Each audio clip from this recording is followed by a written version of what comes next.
ராமாயணத்துக்குப் பிறகு ஹனுமான் என்ன ஆனார்? ஹனுமானின் கதை ராமரின் பணி முடிந்ததும் முடிவடைந்ததில்லை. அவரது எந்நிலையிலும் அசைக்க முடியாத பக்தி, அவரது நிலைத்த அன்பும் சேவையும் காலத்தை தாண்டியது. ராமரால் சிரஞ்சீவி எனும் ஆசி பெற்ற ஹனுமான் இன்று வரை பூமியில் வாழ்ந்து கொண்டு அவரை வணங்கும் எவரையும் காக்கிறார். ராமரின் மற்ற அவதாரங்களிலும் சேவை செய்யும் அந்த இத்திகாச நாயகன் பக்தி, தாழ்மை மற்றும் அரவணைப்பு என்பவற்றின் நிலையான சின்னமாக மாறினார். ராமாயணத்துக்குப் பிறகு ஹனுமானின் வாழ்க்கை. ராமரின் பணி நிறைவடைந்ததும் அவர் அயோத்தியாவுக்கு திரும்பி ஒரு முழுமையான அரசராக ஆட்சி செய்தார். அந்தக் காலத்தில் கூட ஹனுமான் அவருக்கு சேவை செய்ய தொடர்ந்து இருந்தார்.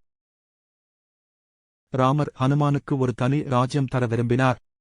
ஆனால் ஹனுமான் தள்ளுபடி செய்து கூறினார், எனக்கு வேறு எதுவும் வேண்டாம், என் வாழ்நாளெல்லாம் உமக்கு சேவை செய்வதே போதும். ராமர் வைகுண்டம் செல்லும் தருணம். பூமியில் தன் பணி முடிந்ததும் ராமர் வைகுண்டத்திற்குச் செல்லத் தயாரானார். அந்த வேளையில் ஹனுமான் மிகவும் வருந்தினார். அதைக் கண்ட ராமர், நீ பூமியில் என்றும் வாழ்வாய், என் ஒவ்வொரு அவதாரத்திலும் நீ என்னுடன் இருப்பாய் என ஆசீர்வதித்தார்.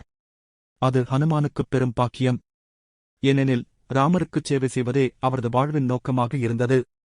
ஹனுமான் மற்றும் மகாபாரதம். ஹனுமான் மகாபாரதத்திலும் ஒரு முக்கிய பங்கு வகித்தார். அவர் பீமனை சந்தித்த கதை மிகவும் பிரபலமானது. பீமா வாயுதேவனின் மகனாக ஹனுமானின் சகோதரராக விளங்குகிறார். ஒரு நாள் காட்டில் பீமா வழியில் ஒரு வயோதிபக் குரங்கை சந்திக்கிறார். அந்தக் குரங்கு தன் வாளால் பாதையை மறைத்து வைத்திருந்தான். அது ஹனுமான் என்றே பீமாவுக்குத் தெரியவில்லை. அந்தக் குரங்கிடம் வாளை நகர்த்தும்படி பீமா கூற, குரங்கு நீயே நகர்த்திக்கொள் என கூறுகிறான்.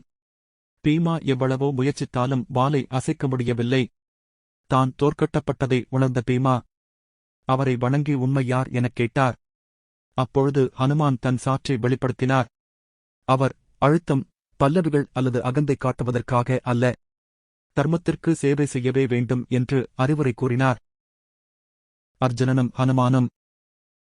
மற்றொரு நிகழ்வில் ஹனுமான் குருக்ஷேத்திர யுத்தத்தில் அர்ஜுனனின் ரதத்தில் கொடியிலே இருந்தார்.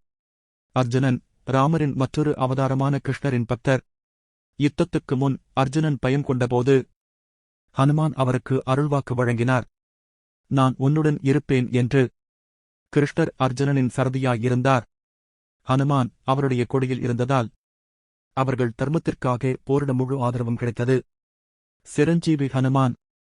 சிரஞ்சீவி என்பது என்றைக்கும் வாழ்பவர் என அர்த்தம்.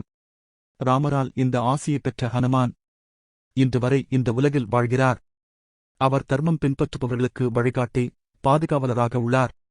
பலருக்கும் அவர் புறனாகக் காட்டப்படவில்லை என்றாலும் அவர் இருக்கிறார். ராமரையும் ஹனுமானையும் வணங்கும் கோவில்களில் அவரின் ஆவி வலிமையாக உள்ளது என்று நம்பப்படுகிறது. ஜெய் ஹனுமான் எனும் மந்திரம் பலரை இன்றும் மிகுந்த தைரியத்துடனும் வலிமையுடனும் நிறைத்து வைக்கிறது. இன்றைய தலைமுறைக்கான ஹனுமான். ஹனுமானின் கதை பழமையானது மட்டுமல்ல, இன்றும் அது புதிய தலைமுறைக்கும் ஒரு ஒளிவிளக்காக உள்ளது. அவர் நம்மை நினைவூட்டுகிறார். உண்மையான வலிமை என்பது உடலைச் சார்ந்ததல்ல, இதயம் மற்றும் ஆன்மாவின் வலிமையே உண்மையானது. தன்னலமற்ற சேவை, எளிமை மற்றும் பக்தி, இதுவே ஹனுமானின் வாழ்க்கையின் சாராம்சம். ராமாயணத்துக்குப் பிறகு ஹனுமானின் வாழ்க்கை என்பது ஒரு முடிவல்ல, அது ஒரு தொடக்கம். அவரது சிரஞ்சீவித் தன்மை, மகாபாரதத்தில் அவரது பங்கு, தர்மத்திற்காக தொடரும் சேவை, இவை அனைத்தும் அவர் ஒரு வாழும் லோகம் என்பதை நிரூபிக்கின்றன. இன்றும் ஹனுமான் அழைக்கப்படும்போது அவர் அருளையும் பாதுகாப்பையும் வழங்குகிறார். அவரைப் போல் நாமும் இறைவனை நேசித்தால் எதையும் சாதிக்க முடியும். நன்றி. இந்த வீடியோ பிடித்திருந்தால் லைக் செய்யுங்கள், சப்ஸ்கிரைப் பண்ணுங்கள் மற்றும் புதிய வீடியோக்களுக்காக பெல்லை கிளிக் செய்ய மறக்காதீர்கள். இன்னொரு வீடியோவில் சந்திப்போம். ஜெய் ஹனுமான்.